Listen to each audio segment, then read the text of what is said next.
सब देखने और सुनने वालों को मोहब्बत भरा सलाम। चलेंगे स्वीडन। अब्दुल कयूम साहब हमारे साथ होंगे। इंटरनेशनल हालात क्या चल रही। जो वली अहद है सऊदी अरब के, उन्होंने भी खदशा ज़ाहिर किया है कि उन्हें कत्ल करवा दिया जाएगा या कोशिश की जाएगी। क्या कहते हैं सर आप इसके बारे में? मवान साहब, ये मुमकिन है क्योंकि आपको पता है कि अगर इसराइल जो ईरान के ऊपर जिस तरीके से वो उनके बंदे मरवा रहा है, और आपको एक दफा अच्छी तरह याद होगा कि एक दफा इसराइल ने दुबई के अंदर एक फलस्तीन का लीडर आया हुआ था, उसको मरवाया था। तो यानी दुबई के अंदर, तो वो सऊदिया, चूंकि सऊदिया ओपनली तो इसराइल की मुखालफत नहीं कर रहे, लेकिन उनको पता है कि कौन कौन रास्ते में रुकावटें डाल रहा है या डाल सकता है, तो वो मरवा सकते हैं। अभी उनका पूरा मिडिल ईस्ट में एक नेटवर्क है इसराइल का, तो किसी को भी वो मरवा सकते हैं। तो ये जो इसने खदशा जाहिर किया है, ये साफ जाहिर है कि उनकी भी अपनी इंटेलिजेंस रिपोर्ट्स होंगी, लोग भी उनको बता रहे होंगे, चाइनीज वाला भी बता रहे होंगे, रशियन भी बता रहे होंगे।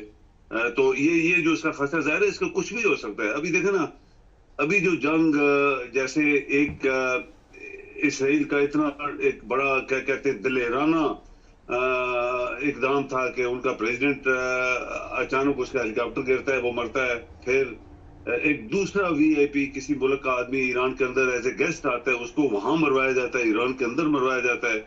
तो ये एक बहुत बड़ा तमाचा है किसी भी इंडिपेंडेंट या आजाद सल्तनत के लिए, कि उसके अंदर आके दूसरा बंदा उसके मेहमान को मरवाता है।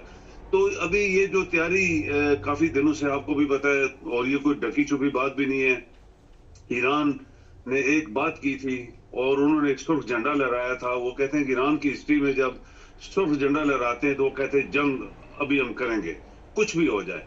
तो ये इसमें रशिया इन्वॉल्व है। रशिया ने ओपनली बोला है कि हम ईरान की मदद करेंगे, और अंडरग्राउंड चाइनीज, अंडरग्राउंड तो नहीं है, उन्होंने बोला है, चाइनीज ने वजीर खारजा ने ये बोला है कि अगर ईरान के ऊपर किसी ने हमला किया तो हम ईरान की मदद करेंगे। और उनके साथ छोटा जो उनका पार्टनर है पीछे, नॉर्थ कोरिया वाला, वो छुप के शायद मदद कर रहा है। तो ये सब चीजें हो रही है ना अभी। अभी ये ईरान को जब से असला मिला है, रशियंस वो उन्होंने एक्सरसाइजेस किए हैं, और सारी दुनिया को पता है उन्होंने एक्सरसाइजेस किए हैं। जो अमेरिका के या यूरोपियन यूनियन के सैटेलाइट्स हैं, वो ऊपर से वो देख रहे होते हैं क्या क्या कोई कर रहा है, किधर किधर कर रहा है। मुझे अभी जैसे पक्का यकीन है कि ये ईरान फाइनल स्टेज के ऊपर है। उन्होंने एक्सरसाइजेस कर ली हैं, उन्होंने बयान भी दिया है कि हम किसी टाइम भी ऊपर इसराइल की हमला करेंगे, और बहुत इफेक्टिव हमला करेंगे, क्योंकि ये रशियन मिसाइल होंगे और रशियन की टीम्स और चलाने वाले वो भी वहां बैठे हुए हैं। तो ये इसका आफ्टर इफेक्ट्स क्या होंगे, ये मुबारक साहब खतरनाक है। सर ये अगर अमेरिका इन्वॉल्व हो जाता है इसके अंदर, ईरान के खिलाफ, या कोई और मुल्क इन्वॉल्व हो जाता है, फिर 100% ये आप सोच रहे हैं कि इसके बाद रशिया इन्वॉल्व हो जाएगा, चाइनीज और नॉर्थ कोरिया और बाकी कुछ उनके और भी लोग हैं जो बेलारूस, ये वो देश है। यूक्रेन की जंग खत्म नहीं हो रही, ऊपर से ये जंग अगर हुई तो आप ये बात कभी ना बोले मुबारक साहब कि चाइना जो है ताइवान के ऊपर हमला कर देगा। उसको सही चांस मिलेगा अभी, जब ये इधर इन्वॉल्व होंगे तो ताइवान पे कब्जा कर लेगा। तो ये एक बड़ी बार का एक पेश खैमा इसका हो सकता है अगर इन्होंने सेंस से, अपने होश से काम ना लिया। सर मोहम्मद बिन सलमान को आपने जिस तरह कहा, इससे पहले भी इस्लामी लीडर कत्ल होते रहे, शाह फैसल का मेरा ख्याल सबको पता है। तो ये जो भी कदम उठाएंगे, आप क्या समझते हैं कि इन्हीं लोगों से उठाया जाएगा जो मोहम्मद बिन सलमान के करीबी साथी होंगे, या ऐसे गद्दार खरीदे जाएंगे या खरीद लिए होंगे उन्होंने? बिल्कुल ऐसे ही, वो घर से ही उठाएंगे ना। घर का पर्दा होता है, वो कहते हैं घर का बेदी होता है, जो वही खतरनाक होता है। घर का बेदी लंका डाए, ये घर के बेदी होंगे, इसके अपने ही बंदे होंगे। जैसे आप देखें ईरान के अंदर से लोगों ने मारा है ना उसको, वो गद्दार ईरान के अपने बंदे थे, ईरान की फौज के थे, इंटेलिजेंस के थे। प्रेसिडेंट को भी उन्होंने मरवाया था, ईरान के ही बंदे थे। इसराइल तो डायरेक्ट नहीं आया, ना इसराइल ने हिट किया उसको, ना इसराइल ने मिसाइल फेंके। तो ये सऊदीया की तो हिस्ट्री आपको पता है। जैसे अभी आपने फौला शाह फैसल को उसके सगे भतीजे ने मारा था, इस तरह और भी ये किसी को जहर दे सकते हैं, मरवाने के तरीके बहुत होते हैं, जहर दे दो, कुछ कर दो। जैसे ये मुस्लिम लीग नून वाले पाकिस्तान के अंदर जो भी इनके खिलाफ बोलता है, इंक्वायरी करता है, सबको जहर दे के मरवा दिया उन्होंने। तो ये वो इन्हीं के पैरोकार है ना, ये जो पाकिस्तान में बैठे हुए हैं। पाकिस्तान में भी जो हो रहा है वो आप देख लें। तो ये बादशाह की बात है। बादशाह किंग सलमान ने अपने बेटे को आउट ऑफ द वे बादशाह यानी प्रिंस बनवाया, ताकि ये बादशाह को एज ए बादशाह टेक ओवर करे। उसके खानदान के कितने लोग और पीछे जो लाइन पे शायद लगे हुए थे, उनको बड़ी दुश्मनी है अंदर से कि ये क्यों ऐसा हुआ है। बल्कि इन्होंने जेल में भी डाले उसके कोई भतीजे शीजे ये वो उस किंग सलमान ने, ताकि वो अंदर जेलों में रहे तो ये मेरा बेटा मान जाए। वो दुश्मनी तो अंदर है इनके ऑलरेडी। लेकिन ये जो उसने बयान दिया है, इसका मतलब है उसको भी किसी ने बताया होगा कि ये चीज मुमकिन है, तुम अपने आप को बचा के रखो। अच्छा, अमेरिकन कांग्रेस को बताने की क्या जरूरत थी? अमेरिका क्या कर सकता है जब मेरा ख्याल है कि बात वहीं पे पहुंचती है जहां से शुरू होती है, तो फिर अमेरिका को क्यों बताया इसने? बस ये वो कहते हैं कि इंफॉर्मेशन को लीक आउट करो ताकि दुनिया का रिएक्शन देखें, दुनिया की कैसे रिएक्ट करती है। तो लाजमी बात है जो सऊदीया के साथ अटैच्ड ममालिक हैं उनको फिक्रमंदी होगी।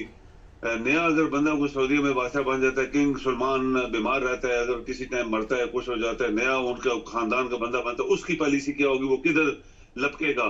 तो ये चीजें उसके रिएक्शन का आता है। तो ये चीजें जो है ये इसके रिएक्शन के लिए भी लोग इस तरह की बात कर देते हैं कि देखते हैं क्या रिएक्शन आता है। लेकिन ये पॉसिबल है, कुछ भी हो सकता है। इसराइल इनको डायरेक्ट नहीं मारेगा, ना अमेरिका मारेगा, उसके अपने ही बंदे मारेंगे और उनके थ्रू मारेंगे। अच्छा, ये बताइए सर कि ईरान का जो इसराइल से इस वक्त काफी बड़ा जो तनाजा चल रहा है, सऊदी अरब किस तरफ खड़ा आप देखते हैं? अभी देखिए, सऊदीया तो जंग में तो कभी भी नहीं आएगा। सऊदीया, आप एक हैरानगी की बात मैं आपको बता रहा हूँ मुबारक साहब, दुनिया में जो रिपोर्ट्स आती हैं कि दुनिया में सबसे ज्यादा असला कौन खरीद रहा है, कौन फौज बिल्डअप कर रहा है, उसमें सऊदीया का दूसरा नंबर है। आप हैरान होंगे, लेकिन इतना खरबों का, ट्रिलियन डॉलर्स का असला इन्होंने खरीदा है। आपको पता है जब ट्रंप आया था तो किस तरह असला उसने बोला था खरीदो हमारा। जब इनके ऊपर छोटी सी भी कोई मुसीबत आती है तो ये लोगों को कहते हैं तुम हमारी मदद करो, पाकिस्तान को, मिस्र को, इधर उधर से। यानी इनकी अपनी फौज लड़ ही नहीं सकती। ये तो हालत है अंदर से इनकी। तो अभी अगर ईरान जो है वो हमला करेगा तो ईरान के पास एक तो बहाना है कि इसने हमारे बंदे को मारा हुआ है, हमारे मुल्क के अंदर आके अटैक किया है, हमारे मुल्क के ऊपर किया है। वो कोई भी इसराइल के ऊपर मिसाइल फेंक सकते हैं, कुछ भी कर सकते हैं, उनके पास एक बहाना भी है। उसके 2-3 पार्टनर भी हैं, होती हैं बैठे हुए समुद्र में, उधर लेबनान में बैठे हुए हैं, उधर सीरिया में बैठे हुए हैं, और हमास खुद खैर जो है वो खुद वहां फलस्तीन के अंदर बैठे हुए हैं। तो उसका तो एक है सेटअप। लेकिन ये पाकिस्तान मुसलमान कभी भी मदद नहीं करेंगे ईरान की। ये मुबारक साहब आप नोट कर लें। ये मिसाइल जाएंगे इराक के ऊपर से, शाम के ऊपर से, या इधर सऊदीया से, या फिर आगे यमन के ऊपर से शायद जाएं, या आगे उर्दन से गुजरेंगे। तो उर्दन वालों ने तो पहले ही मिसाइल गिराए थे, और शाम के अंदर भी जो अमेरिकन फौज बैठी है उन्होंने गिराए। इराक में भी अमेरिका की फौज एक बैठी हुई है, हिस्सा बैठा हुआ है, उन्होंने गिराए। तो ये ममालिक सऊदीया वाला ये बिल्कुल खामोश रहेंगे इस जंग में अगर होती है तो। बहुत शुक्रिया सर। नाज़रीन, किसी को मरवाना यहाँ में मेरा ख्याल इतना आसान हो चुका है। और अगर आप, मैं बारहा दफ़ा इसलिए बताता हूँ कि मुसलमानों की तारीख आप देखें तो भाई ने भाई को मार दिया, गद्दारों की मेरा ख्याल वहाँ पे लंबी लंबी कहानियाँ हैं। आज भी इस्लामी ममालिक में जो कुछ चल रहा है, किस तरह लोगों को ख़रीदा जाता है। हमारा मुल्क देख लें, हम एटमी ताकत है, सब कुछ हमारा बिक चुका है, जो कुछ रह गया वो भी कहते बेच दो। अवाम भी बेच दी हुई है, सड़कें भी बेच दी हुई हैं, हर चीज़ बिक गई है। फिर भी देख लें हमारे हालात ठीक नहीं हो रहे। और इसी तरह मुसलमानों के हालात ठीक इसी वजह से नहीं हो रहे कि हर तरफ अंदर गद्दार मौजूद है।